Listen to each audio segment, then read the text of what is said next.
Hello, I'm Jacqueline Holstead, and you are listening to On Point Conversations. In this podcast series, we share creative marketing, content, and branding strategies that help your business successfully navigate the new normal marketing environment.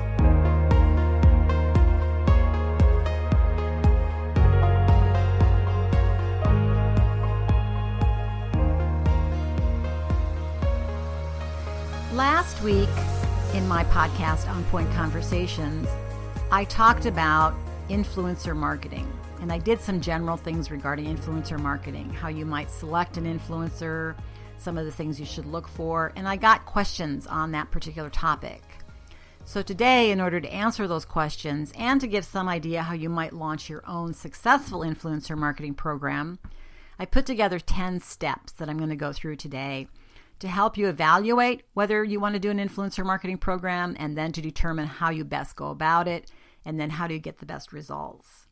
Influencer marketing programs are very, very popular, and that's because our social media is becoming so cluttered, and has been for some time, very cluttered, that companies find it easier and more beneficial to find an influencer who has a following already in order to promote their product.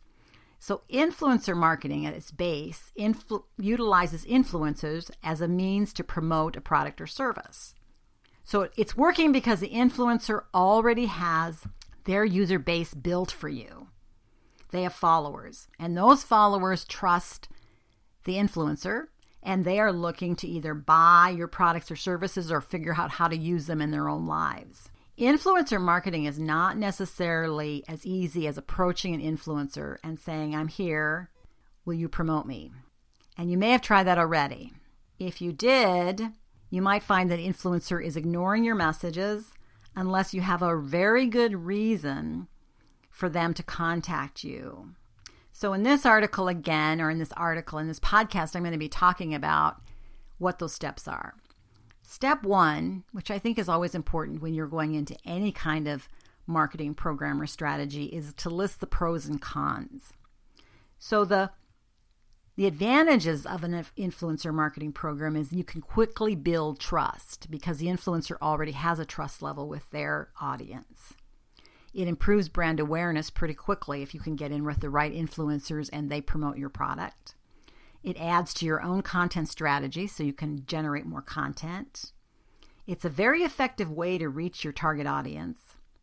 It's a very valuable way for your target audience to get information. And you can build winning partnerships. Now, there are cons. 1, it's not easy.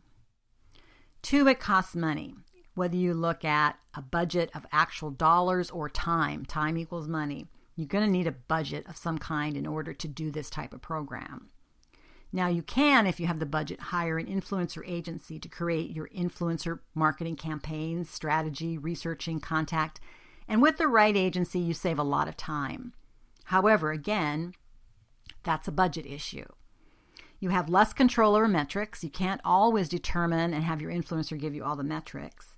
You are, in essence, you don't own that relationship. The influencer owns a relationship.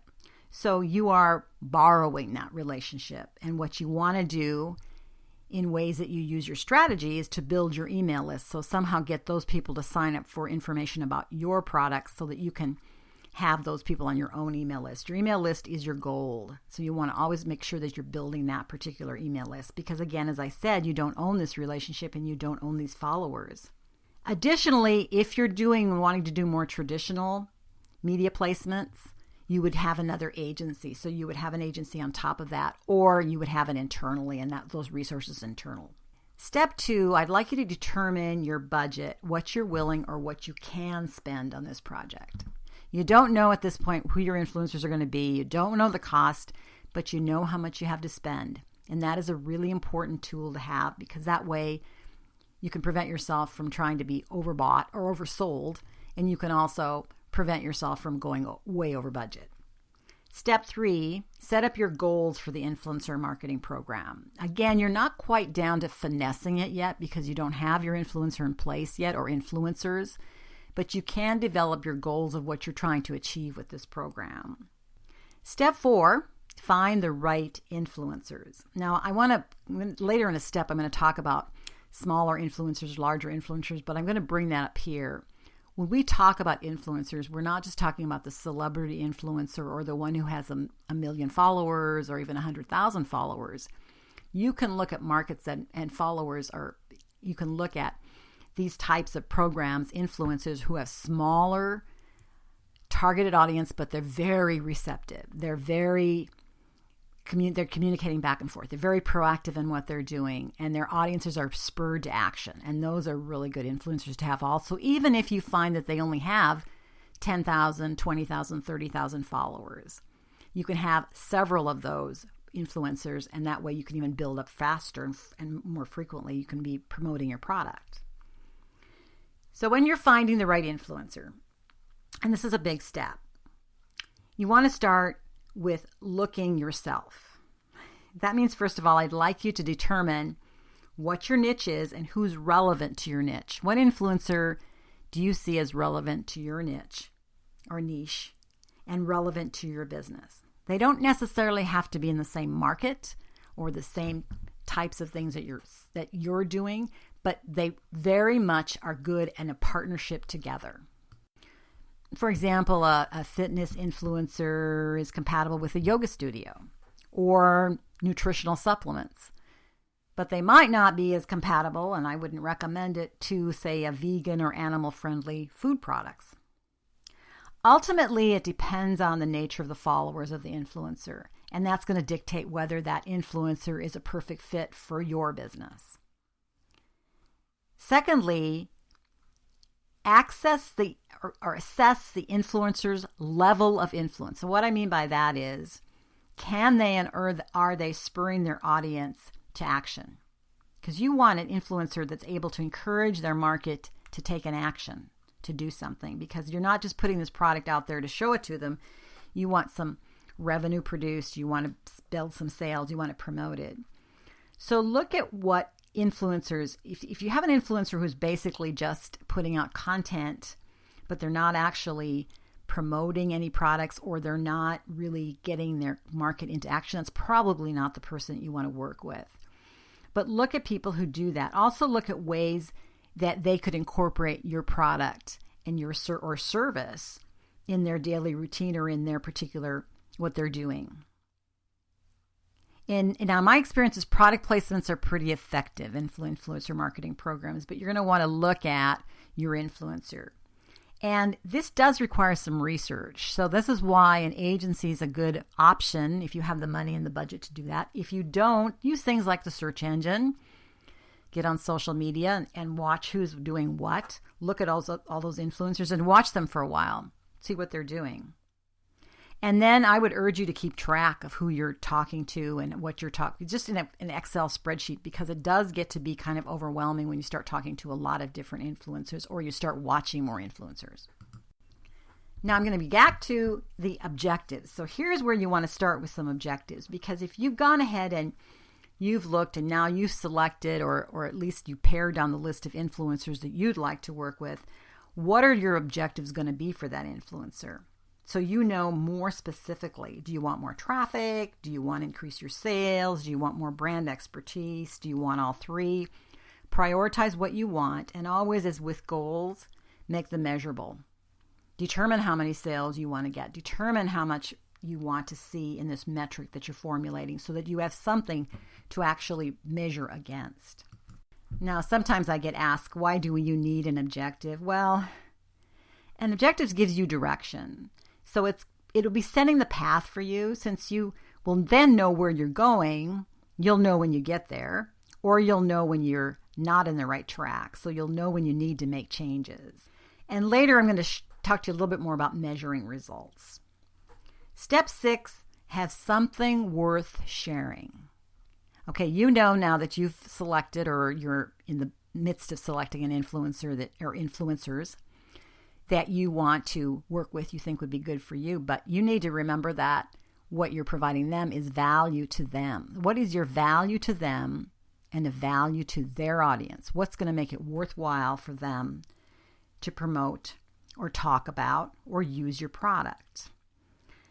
One thing that people have done, I don't necessarily agree with this, but you can do some kind of template-based email marketing and go out and put it out to a number of influencers and see if you have anybody who is interested right away. I would rather that you develop your relationships with your influencers, or at least you start to communicate with them on their own social media channel. You start to engage with them, and then you start to see how and who they're working with, whether they're working through an agency, whether you can get a hold of them, who their staff is. So what you're trying to do is basically get in front of them with something, again, that's of value to them and worth sharing. And step 7 is be very creative in your approach. Influencers know their worth. They're getting approached all the time, and that's the reason why when they have thousands of followers that they're valuable to you. So they know what makes their audience tick, and they know how to capture that attention. And because of this, you need to have a creative approach to win them over. You might collaborate with the influencer. You might discuss doing an online event with the influencer. You can give away your product or your service and do something along that line to promote to their followers. You might do a collaboration on the product.